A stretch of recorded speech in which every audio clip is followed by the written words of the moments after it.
Bonjour et bienvenue sur Première Classe TV, votre chaîne d'information sur les voyages d'affaires du futur. En ces temps de confinement, profitons de voir ce qui nous attend quand les activités reprendront. Tout d'abord, nous allons voir Airbus qui a pour la première fois de l'histoire fait décoller un avion commercial de manière totalement automatique. Vous verrez, c'est très impressionnant. Puis ensuite, nous irons du côté du Moyen-Orient où Etihad Airways a déclaré vouloir être une compagnie zéro émission carbone en 2050 et réduire ses émissions de moitié d'ici 2035. C'est des objectifs très ambitieux et elle souhaite être leader dans le domaine. Tout de suite, décollage automatique chez Airbus. En décembre 2019, Airbus a réalisé 8 décollages automatiques grâce à un programme d'algorithmes couplé à un système de reconnaissance d'images. La prouesse est inédite. Pour la première fois, Airbus a réalisé avec succès le premier décollage entièrement automatique pour un avion de ligne.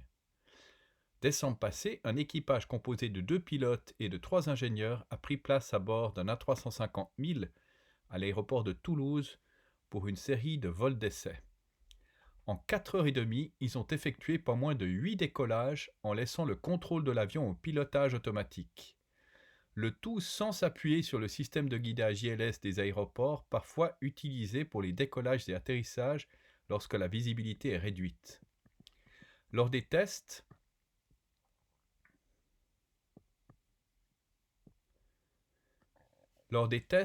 les pilotes se sont contentés de régler la manette de gaz. La suite de la manœuvre est entièrement automatisée grâce à un système de reconnaissance d'images. Des caméras disposées sur le nez de l'appareil permettent en effet à un programme d'algorithme de s'assurer que l'avion est dans l'alignement de la ligne blanche tracée au centre de la piste. La force des vents, les frottements et les éventuels obstacles sur le sol sont également calculés et analysés. Les pilotes ont mis la manette des gaz sur la position de décollage et surveillé l'avion. Il a commencé à avancer et accélérer automatiquement en se maintenant dans l'axe de la piste, à la vitesse de rotation exacte indiquée dans le système. Le nez de l'avion a commencé à se soulever automatiquement jusqu'à l'assiette de décollage prévue et quelques secondes plus tard, ils étaient en l'air. Le décollage automatique constitue une étape importante du projet ATOL Autonomous Taxi Takeoff and Landing d'Airbus. Lancé en 2018, il vise à développer l'autonomie des avions. L'avionneur européen prévoit de réaliser de nouveaux tests cette année, mais cette fois pour la phase d'atterrissage et de roulage jusqu'à l'aire de stationnement. L'objectif à terme n'est pas pour autant de supprimer les pilotes dans les cockpits. Pour que les technologies autonomes améliorent les opérations aériennes et les performances globales des avions, les pilotes resteront au cœur des opérations.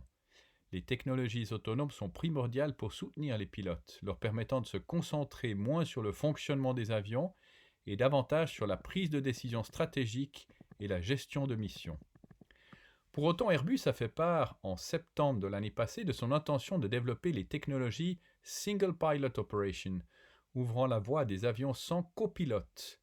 Le passage de 2 à 1 pilote pourrait générer 10 milliards de francs d'économies par an pour les compagnies aériennes. Cela commencera probablement par les vols cargo, avant d'en arriver au transport des passagers. Les premières applications sur des vols commerciaux pourraient intervenir à la fin de la décennie.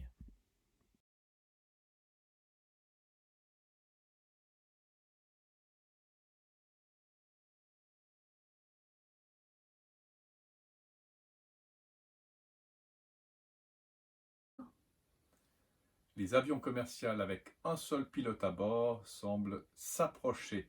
Tout de suite, direction Abu Dhabi avec Etihad Airways et le Green Liner. Etihad Airways s'engage à un objectif minimal de zéro émission nette de carbone d'ici 2050 et de réduire de moitié de son niveau d'émission nette 2019 d'ici 2035. Le transporteur confirme ainsi sa volonté déjà exprimée à devenir le leader en matière de transport aérien éco-responsable. Les objectifs environnementaux ambitieux de l'entreprise seront réalisés grâce à une combinaison d'initiatives internes, la collaboration avec des partenaires de l'industrie et l'adoption d'un programme global de crédit carbone pertinent à développer avec un accent particulier sur les besoins des Émirats arabes unis et les marchés desservis par la compagnie aérienne. Le groupe Etihad Aviation, en collaboration avec ses partenaires, joue un rôle actif dans la réduction de l'impact de l'aviation sur l'environnement grâce à des initiatives allant de la gestion optimisée du carburant à des pratiques de financement durable. Les initiatives de développement durable prises par la compagnie Etihad comprennent l'introduction continue de la dernière génération, la plupart des avions économes en carburant, y compris les Boeing 787 Dreamliner, et des plans pour 3 nouveaux types de gros porteurs Airbus A350 000 et Boeing 777-9, ainsi que l'Airbus A321 Neo. Mise en place du programme Etihad Greenliner, où toute la flotte de la compagnie aérienne d'avions Boeing 787 sera utilisée lors des vols normaux programmés comme banc d'essai pour les produits et les pratiques durables. Devenir la première compagnie aérienne à obtenir sous conditions de financement commercial sur le respect des objectifs de développement durable des Nations Unies, en partenariat avec First Abu Dhabi Bank et Abu Dhabi Global Markets. La compagnie aérienne étudie maintenant la possibilité de ce style de financement pour d'autres projets. C'est ainsi que se termine cette émission de Première Classe TV. N'oubliez pas de cliquer sur j'aime, de partager, de vous abonner à cette vidéo. Nous nous retrouvons la semaine prochaine et la semaine prochaine, nous allons voir que Porsche a breveté son projet d'engin de voiture à décollage et atterrissage vertical électrique. C'est le futur qui s'approche à grands pas. À la semaine prochaine.